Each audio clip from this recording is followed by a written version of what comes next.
नमस्कार, स्वागत है आप सभी का ग्रामर सेक्शन में। अगर आप 12वीं कक्षा के स्टूडेंट हैं, अगर आप राजस्थान बोर्ड के स्टूडेंट हैं और अगर आपकी 13 फरवरी को इंग्लिश की एग्जाम है और आप टेंशन में हैं ग्रामर टॉपिक को लेकर के, तो बिल्कुल भी चिंता मत करिए, क्योंकि हमारे पास मैजिक ट्रिक है। सिर्फ 2 से 3 दिन में ग्रामर सेक्शन को कंप्लीटली कैसे कवर करें, एक भी नंबर नहीं कटेगा अगर आपने इस मैजिक ट्रिक को देख लिया। हम इस शानदार तरीके से रटेंगे नहीं, हम रूल्स याद नहीं करेंगे, हम तो ट्रिक अपनाएंगे, ट्रिक। तो चलिए कैसे ट्रिक अपनानी है। सबसे पहला टॉपिक हम सिंथेसिस ले रहे हैं। ये सिंथेसिस का हमारा दूसरा भाग है। पहला भाग हमने 8 सेंटेंस कर लिए थे, तो दूसरे भाग में हम देखने वाले हैं वो खास मैजिक ट्रिक के सेंटेंस कि किस तरीके से हम इसे कंप्लीटली कवर करने वाले हैं। देखो पहला सेंटेंस क्या है, हम यहां से शुरू करेंगे।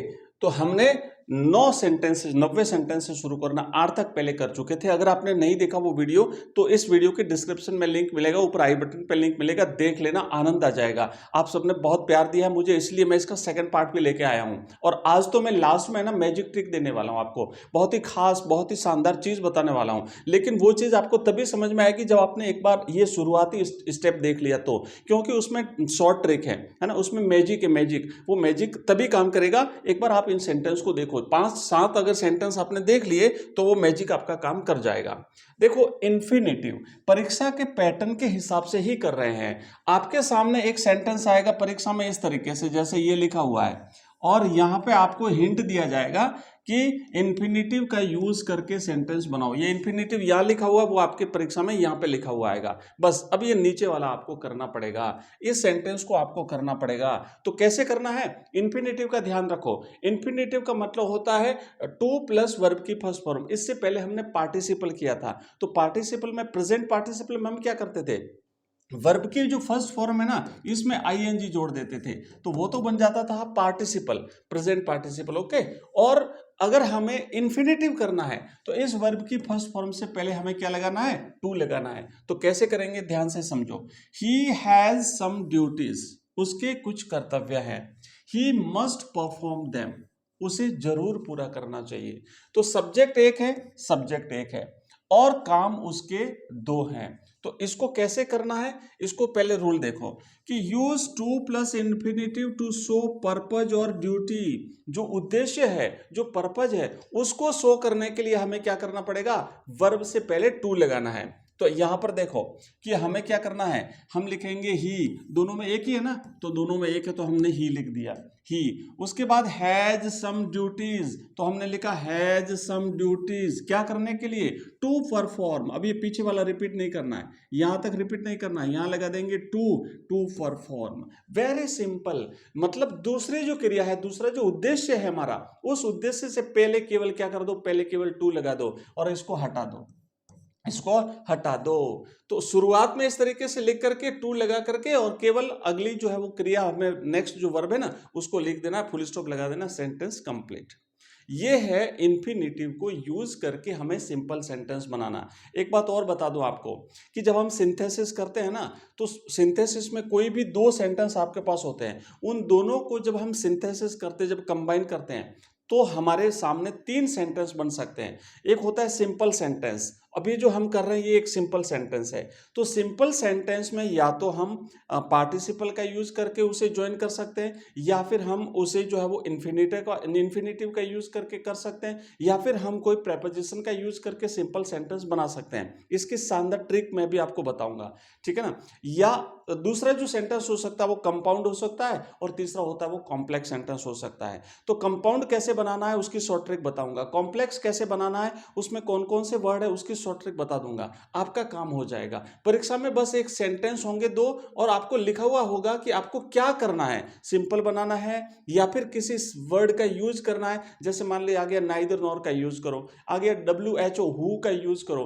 तो वो कैसे जोड़ना है, बस यही सीखना है हमें, हमें ज्यादा रूल्स में नहीं जाना है। आइए आगे बढ़ते हैं, अगला सेंटेंस देखते हैं, एक नेक्स्ट सेंटेंस देखते हैं। अगला सेंटेंस क्या लिखा हुआ है, फिर से इन्फिनेटिव का यूज करना है, फिर से इन्फिनेटिव का यूज करना है। आराम से 2-3 सेंटेंस करो, एक टाइप के 2-3 सेंटेंस करेंगे ना तो हमें याद हो जाएगा। I am going to Agra, I want to see the Taj. मैं आगरा जा रहा हूं, है ना। आई वॉन्ट टू सी, मुझे ताज देखना है।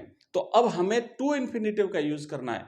तो टू इन्फिनेटिव का क्या करना है, जो दूसरी वाली क्रिया उससे पहले हमें टू लगा देना है, बस हो गया हमारा काम। क्या करना है, I am going to Agra, क्या करने के लिए, टू सी द ताज, ताज देखने के लिए। तो दूसरी जो क्रिया है ना, यहाँ पे हमने टू लगा दिया, उसके बाद आई वांट टू, ये वांट हटा दिया, टू सी द ताज, ताज देखने के लिए। ओके, समझो क्या कि हमें remove want to and join with to, want हटा, आई वांट हटा करके केवल हमने टू से इसे ज्वाइन कर दिया। समझ में आ रहा है, आगे बढ़ो। नहीं समझ में आ रहा है तो चिंता मत करिए, आप मुझे कमेंट बॉक्स में कमेंट कर देना कहाँ प्रॉब्लम रह रही है। मैं आपको ट्रिक बताऊंगा, अगर ये तरीका काम नहीं करे, क्योंकि सबसे बेस्ट तरीका तो यही है, अभ्यास करना पड़ेगा। अगर ये तरीका काम नहीं करे तो फिर ट्रिक काम करेगी। एक और सेंटेंस, फिर से टू इन्फिनेटिव का यूज करना है, बार बार बता रहा हूं। दूसरी क्रिया से पहले हमें क्या लगा देना है, दूसरी क्रिया से पहले हमें टू लगा देना है। पहला प्रश्न देखो, sentence, he is very weak, he cannot walk. तो ही इज क्या करेंगे, देखो ही इज, वेरी की जगह हमें टू लगा देना है, वेरी की जगह टू लगा देना है, वीक, और फिर यहाँ पे ही कैनॉट भी हटा देंगे, टू लगा के वॉक। दूसरी क्रिया से पहले हमें क्या लगा देना है, टू लगा देना है। देखो इसको दूसरे तरीके से भी पूछा जा सकता है परीक्षा में। आपके सामने ये दो सेंटेंस होंगे और यहाँ पे होगा टू टू का यूज करो। किसका यूज करो भाई, टू टू का यूज करो। तो टू टू का यूज करने के लिए जब कहा जाता है तो हमेशा ध्यान रखना, जहां वेरी होता है ना, वेरी, वहां पे TW2 लिखा जाता है। उसके बाद में ये क्रिया लिख दी जाती है और फिर जो अगला जो सेंटेंस है ना, फुल स्टॉप से लेके अगला सेंटेंस हटा दिया जाता है, कैन नॉट तक का भाग डिलीट कर दिया जाता है, और फिर जो क्रिया अंत में आती है ना, उससे पहले टू लगा देना है। तो ये इस तरीके से भी करते हैं, ध्यान देना है आपको। अगला क्वेश्चन देखो, एक और शानदार तरीके से मैं समझाता हूं आपको। एक बार फिर से टू इन्फिनेटिव का प्रयोग करना है, टू इन्फिनेटिव का प्रयोग एक बार फिर से करेंगे। क्या सेंटेंस लिखा हुआ आपके सामने सेंटेंस लिखा हुआ भाई कि the tea is very hot, I cannot drink it. To to का प्रयोग करना है एक बार फिर से, तो क्या लिखेंगे, द टी इज, वेरी की जगह क्या लगा देंगे, टू, हॉट हो गया। और अब देखो यहां पे एक ध्यान रखना पड़ेगा, फॉर मी करना पड़ेगा। क्यों, क्योंकि आई सब्जेक्ट है ना, यहाँ पे सब्जेक्ट सब्जेक्टिव केस में है, तो इसको हमें ऑब्जेक्ट बनाना पड़ेगा। तो चाय किसके लिए, मेरे लिए, इतनी गर्म है कि मैं पी नहीं सकता, फॉर मी, और फिर आपको टू ड्रिंक लगा देना है, ईट हट जाएगा पीछे वाला, ठीक है, क्योंकि ईट जो है ना, टी पहले एक बार आ चुका है सब्जेक्ट। तो ऐसे आपको इनको जोड़ना है। आगे बढ़ो, एक और सेंटेंस करते हैं, टू इन्फिनेटिव का प्रयोग फिर से करते हैं। He took a knife, he wanted to cut the apple, उसने एक चाकू हाथ में लिया, क्यों, क्योंकि वो एप्पल को काटना चाहता था। तो अब यहाँ पे टू इन्फिनेटिव का प्रयोग करना है कि भाई उसने एक चाकू हाथ में लिया, उसने सेब काटने के लिए एक चाकू हाथ में लिया। तो सीधा सीधा आपको करना है कि ही टूक अ नाइफ, क्या करने के लिए, to cut the apple. Sense को समझो, कई बार तो है ना रूल्स थोड़े जटिल हो जाते हैं, नहीं याद होते, लेकिन भाव अगर में समझ में आया ना तो हमारा सेंटेंस राइट हो जाता है। आइए आगे बढ़ते हैं, जितने ज्यादा प्रैक्टिस करोगे उतना ज्यादा आप जो है इसको सही ढंग से लर्न कर पाओगे। एक बार फिर से टू इन्फिनेटिव, अब ज्यादा रूल में नहीं जाएंगे, सीधा देखो, she went to Dehradun, she went to see her sister, वो देहरादून गई, क्यों, क्या करने के लिए, तो उद्देश्य जो पर्पज होता है ना, उसके जस्ट पहले हमें टू लगाना है, अपनी सिस्टर को मिलने के लिए। तो लिखेंगे she went to Dehradun to see her sister, हो गया ना, वेरी सिंपल। उद्देश्य से पहले टू लगा दो, या यूं कह सकते हैं दूसरी क्रिया से पहले टू लगा दो, दोनों ही चीजें हैं, आप जो याद करना चाहो वो कर सकते हो। एक बार और, I have no money, I cannot give you, तो क्या करा है, I have no money to give you, मेरे पास पैसा नहीं है कि मैं तुम्हें दूंगा। समझ में आ रहा है, चलो नेक्स्ट अगला देखो। अब नाउन इन एपोजिशन, थोड़ा सा हमारा अब भाग यहां से चेंज होता है। नाउन इन एपोजिशन में क्या होता है कि पहले सेंटेंस देखो, सेंटेंस क्या लिखा हुआ है कि Milton was a famous poet, he was blind. Milton एक प्रसिद्ध कवि था और वो अंधा था। अब हमें क्या करना, ध्यान दो, place the description of the noun next to it between commas, संज्ञा का विवरण उसके बगल में कॉमा के बीच में लगा दिया जाता है। तो क्या संज्ञा है कि भाई हम बात किसकी कर रहे हैं, मिल्टन की कर रहे हैं।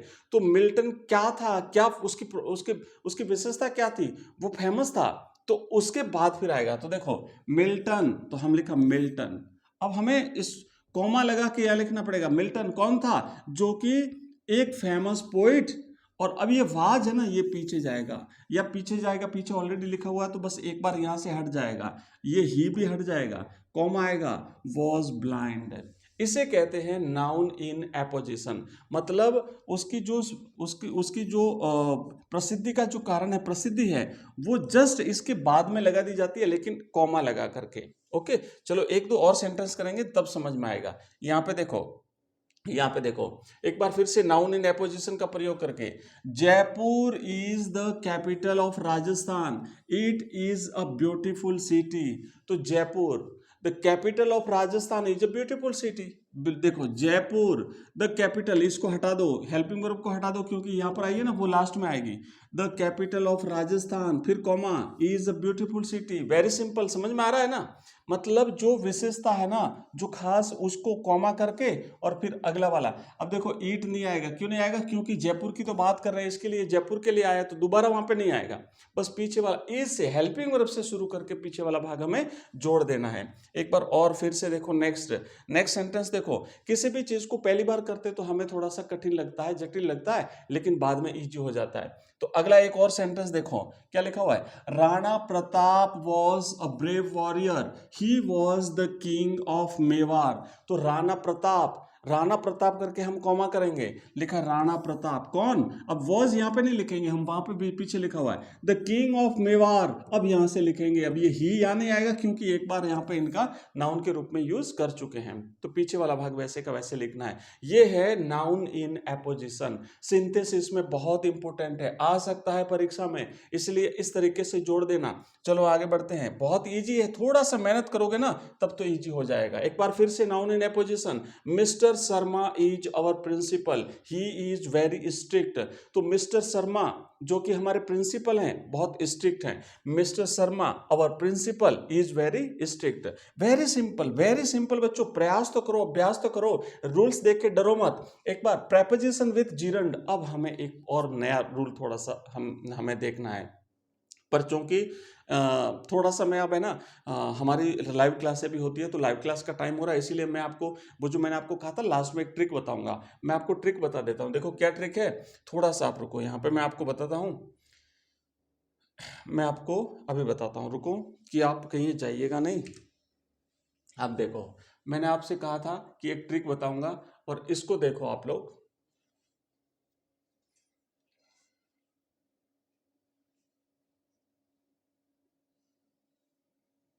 जल्दी आ जाओ भाई, जल्दी आ जाओ।